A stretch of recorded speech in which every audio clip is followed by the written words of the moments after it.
You're listening to ReachMD XM 157, the channel for medical professionals. Welcome to the Clinicians Roundtable. I'm Dr. Maurice Pickard, your host, and with me today is Dr. Frederick Skip Burkle. Dr. Burkle is a senior fellow at the Harvard Humanitarian Initiative, Harvard School of Public Health, and we are going to be discussing health issues in Iraq with Dr. Burkle, who today is in Honolulu, Hawaii. Thank you very much for joining us. My pleasure. I know that you were in charge of the Ministry of Health at the beginning of the war in 2003. Could you tell us some of your impressions at that particular time about our planning for the health care for the civilian population? Yeah, a lot of things went through my mind. I was retained. I'm really one of the only people from the State Department. But my views were entirely different. I really was concerned that there was going to be a tremendous humanitarian crisis, but the Department of Defense said that this was very unlikely, and they really ceased the plans that we did have from the State Department side to try to mitigate this. When it did occur, I had already been removed, and there was another senior advisor put in.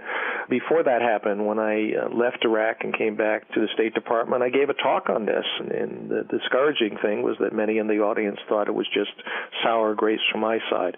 But, there were myself and many other people who had experiences like this over the last 3 decades prior to this war, and we were very concerned. We had seen an awful lot of post-conflict situations in which the health care for the population got worse and worse, even after the fighting had stopped. The unfortunate thing here is that the fighting didn't stop. Insecurity became rather ubiquitous, and the public health collapse was prolonged and became worse on a daily basis. And much of the planning by the Department of Defense, and I will say even the Green Zone Embassy, occurred. They were more concerned with things that had political ramifications to it, and they weren't aware that the public health system was collapsing around them, and really denied it, because as we know, their reports were that the public health infrastructure was repaired, and it wasn't until the Inspector General of the United States went in there in 2004, 2006, and said, no, the public health infrastructure has not been repaired, and very few people had basic water, sanitation, health, and food. And this, of course, contributed to what we know now, which was that the majority of the deaths and the morbidity, all uncounted for, to tell you the truth, were occurring from collapse of the public health system, not necessarily from the violence.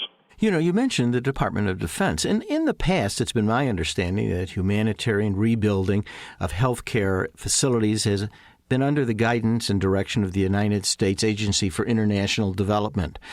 Is it correct to assume that there was a change in policy to allow the Department of Defense to take on this role? Yes, and that was the decision under the Presidential Decision Directive in January of 2003. That placed all of the reconstruction, rehabilitation, and humanitarian assistance under the Department of Defense. They will argue that, they're actually working with the USAID, but what's come out of this is really a new model, which I don't think anybody really has their arms around, and that is that the U.S. Agency for International Development is now really a partnership with the Department of Defense. But the track record, if we look at it in Iraq, really, I hope, has been showing the Department of Defense that maybe this is way over their head, because a lot of the things that the humanitarian community, including the UN and the non-governmental organizations, have experienced for many decades, they are now facing.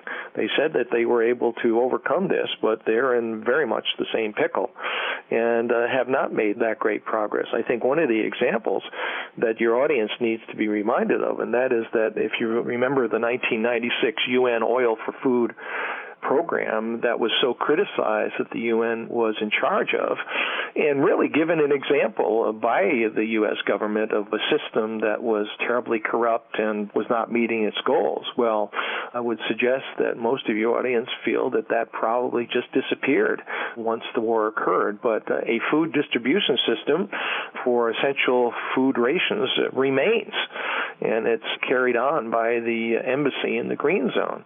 But under the initial oil for food essential rations were rice, sugar, flour, cooking oil, salt, soap, and beans, the beans being the essential proteins.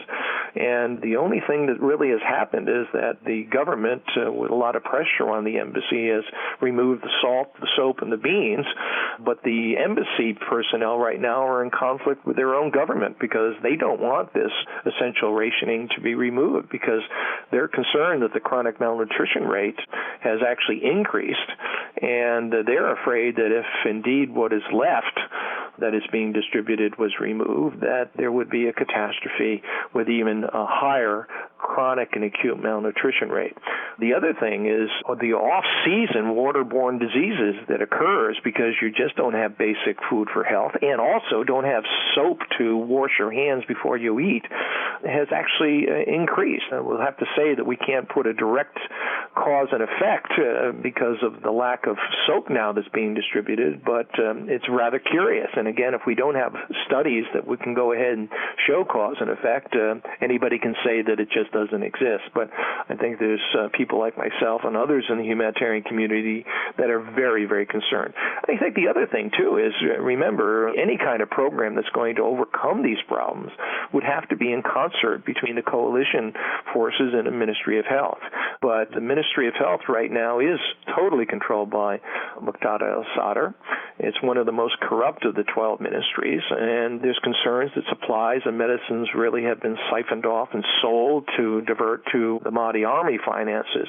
But remember, the current political structure within Iraq, even their own report and an advisor's report with our own government have shown that corruption has really been protected. It's untouchable by the senior members of the Iraqi government. So unless we have a viable, caring Ministry of Health that is really attentive to the health concerns of the entire population, other efforts are just really not going to go anyplace. And as I've stated before, the malnutrition rate has increased, and absolute poverty has increased, lack of access to clean water has increased, and 15%, and probably even more now, of the Iraqis cannot afford even basic food for health.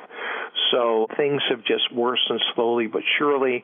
It's not being measured, so a lot of people can say it's very anecdotal, but in reality, many more people are suffering from preventable diseases than ever occurred before the war. If you're just joining us, you're listening to the Clinicians Roundtable on ReachMD XM 157, the channel for medical professionals. I'm Dr. Maurice Pickard, and I've been speaking with Dr. Frederick Burkle, and we've been discussing health care in Iraq, the past, the present, and the future. Having said that, are there lessons that we've learned, and are there lessons that haven't gotten through to us yet?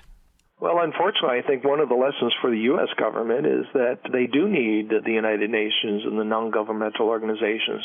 And these are massive public health catastrophes. We've known that. I mean, the very unfunded UN, the UN agencies, and the non-governmental organizations have at least kept people's head above water, so to speak. But if the humanitarian community had just had a fraction of the money that's being put in to this war, they probably would have prevented a lot of the public health catastrophes that has occurred. So, I think the lesson is that Department of Defense, we do need Department of Defense and medical people and security and all the rest for the civilian community, but they need to work in a collaborative and cooperative way with the humanitarian community that was just not allowed in this situation. And I will tell you that it was the Department of Defense stated openly in the beginning that they did not need the UN and the non-governmental organizations. But when things began to deteriorate, then the mantra became, where are the UN and the non-governmental organizations? But they couldn't come back because the ubiquitous insecurity was so great. So, during those times, one of the obligations of any Department of Defense, any military, is to provide the security so that humanitarian assistance can occur and occur to protect the civilian population. But these are not conventional wars. These are asymmetrical wars. The current wars have actually three components. One is the asymmetrical nature of the war, where everybody is the target, civilians and doctors and militaries and all the rest. The other component is the fact that the security is just not between armies and the coalition military, but the insecurity is ubiquitous for everybody, even the humanitarian community, unprecedented than it was before when we were used to conventional kinds of warfare and the humanitarian assistance was provided. And the third element that has to be realized is that if war continues, and this has gone on for 5+ years, is that the predictable occurrence will be that the public health system just deteriorates to a point that the majority of mortality and morbidity will occur from preventable deaths from a totally destroyed public health system. And then that's pretty basic to anybody who has any health and public health education.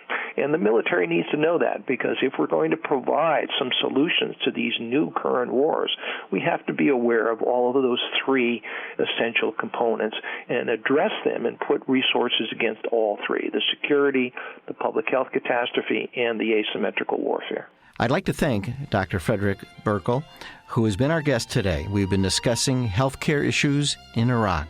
I'm Dr. Maurice Pickard, and you've been listening to the Clinicians Roundtable on ReachMD XM 157, the channel for medical professionals.